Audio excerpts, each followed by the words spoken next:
Hey guys, and welcome back to another YouTube video. In this video I'll be doing my AFL fantasy review for round 5 for the Geelong vs West Coast game, in which Geelong pretty much dominated the second quarter and then didn't bother to play the third and the fourth because the game was over. They already had a 65 point lead at half time, and I think even West Coast might have won the second half as Geelong just decided not really to turn up. So before we get into it, remember to like and subscribe, turn the notification bell on so you know when I upload, and let's get into the video. So as you can see here, there wasn't actually, for how well Geelong did, there wasn't really that outstanding score from them. So you have here Blicavs 111, and he was the only guy that went over 100 for Geelong. So 111 from him. If we look here, he had 49 in the second. He was absolutely huge when everyone was for Geelong, and I think you'll see a very good trend in most people got 30 to 40 in the second quarter. And yeah, he held it out in the second half for 43 in the second half, so he got 111 in the end, and I was quite surprised that he did that well, to be honest. Stewart here, 32-29, then just decided not really to play the second half. Only 37 in the second half. I picked him up this week at his price, and he's only really going to go up from here, especially if he's going to be averaging 90s to 100s. I think against the stronger teams he'll actually do better because they just didn't have the ball down back, and yeah. So I think he will do better, as well as the fact that he only took 1, 2, 3, 4, 5. When did he take 6? He took 7 marks in the end, so I'm surprised that he took that many. I wouldn't be surprised how many tackles. I can just go to here and go to my team, and it will say the tackles. Match stats. 7 marks, 3 tackles. I think he could do even better. Like against Gold Coast, he did have a lot more marks, but if we look at his 2022 match stats, his bigger games here: 5 and 3.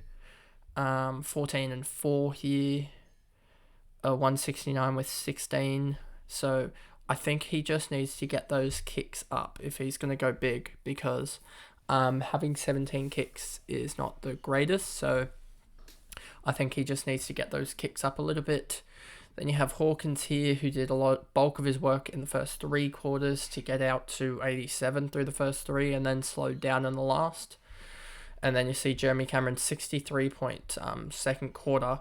That might be the biggest quarter of the season, I want to say, because he basically scored 93 in almost 2 quarters, in almost a half, and he scored 24 in one of those. So this 63 quarter was huge, and he could have honestly kicked about 5 or 6 in that quarter. Then you have Isaac Smith here, who's just all round all right, but didn't hit his break even, so probably not anyone that you really want to go for, especially now with a load of dual position players. And then Paddy Dangerfield, Radical Lear had a really good first quarter, but then had a really bad second half, only 8 points in the second half, as they finally put Oscar Allen on him, and he really just didn't do anything. Cam Guthrie, 81. Just had an alright first 3 quarters. What's that? 67, and then a 14-point last. Ollie Henry did alright, especially in the last quarter. He kicked 2 behinds in it only. So he ended up with 2 goals too again, so pretty good output from him as a small forward. Close was pretty good as well. I think he kicked 4 in the end. 1, 2, 3, 4. 4 goals for Close. So another good day for him, I guess, but nothing fancy related. Anything else fancy related for Geelong? I guess Duncan is fancy related in that he scored, 127 the week before, and then came out here and scored a 55. So I'm glad I didn't go for him, because there were some points where I was willing to take the risk because I thought it was only an injury risk, not an actual scoring risk.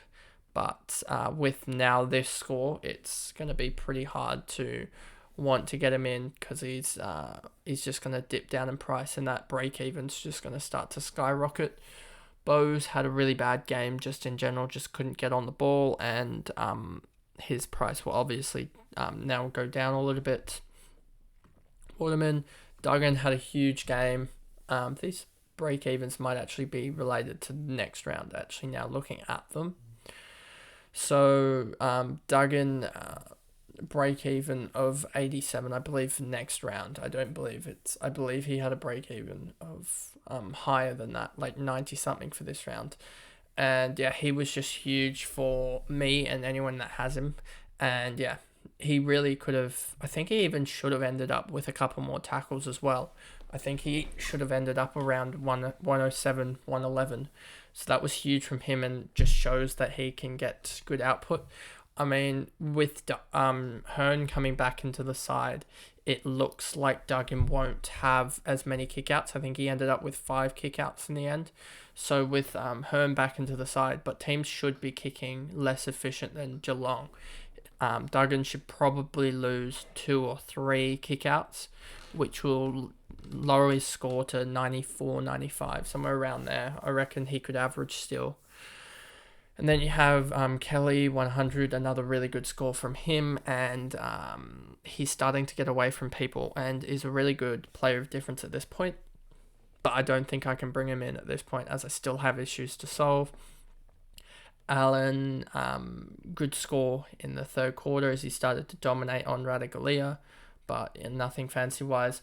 Hunt had a huge second half to save his fantasy scoring, but still only a 69 really was a good choice for me to go to Zeeble over him.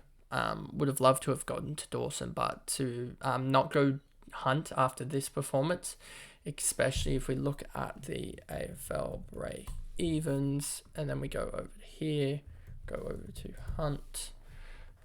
Not that. Jaden Hunt has a break even of 36 now and went up 42k, so it's not the end of the world, but we could see that cash gen start to dry up for him very quickly and only see him get up to 600 or so k. Witherden was alright, but again, just absolutely tanking in price. Clark, Ned Long was really good as a rookie here. 23-point last quarter to really solidify that.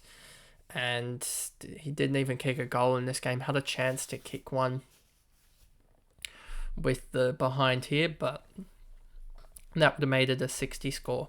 But it shows that he has potential to really score without goals, which is really good being a backup at the moment, with the potential of Tom Green being suspended.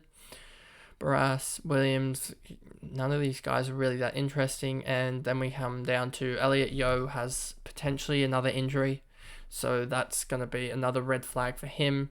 Jimby was subbed out early in the game, at the end of the third roughly, because he was just getting battered in the middle from the Geelong players. Dangerfield took a liking to just doing pretty much anything illegal against Jimby. I'm pretty sure Dangerfield not only poked him in the eye, he studded him in the face with a marking contest, which, so I don't know how he doesn't get away without a fine probably out of that. And then also someone, I think, tackled Jimby and is looking at a suspension, I would say, given the history of it all.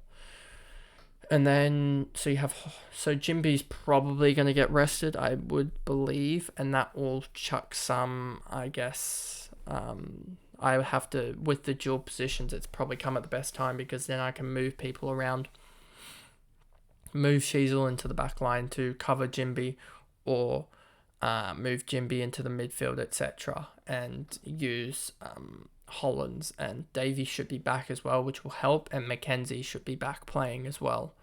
But it looks like both, so I'll have Jimby, Green, and Kamaminti in trouble for selection-wise. Then you have Hoff, and the rest are really just not really that fancy important. So we'll go back to the main screen here. And yeah, that's my AFL fantasy review of the Geelong versus West Coast game. And I'll see you guys in another video. Thanks, guys. Goodbye.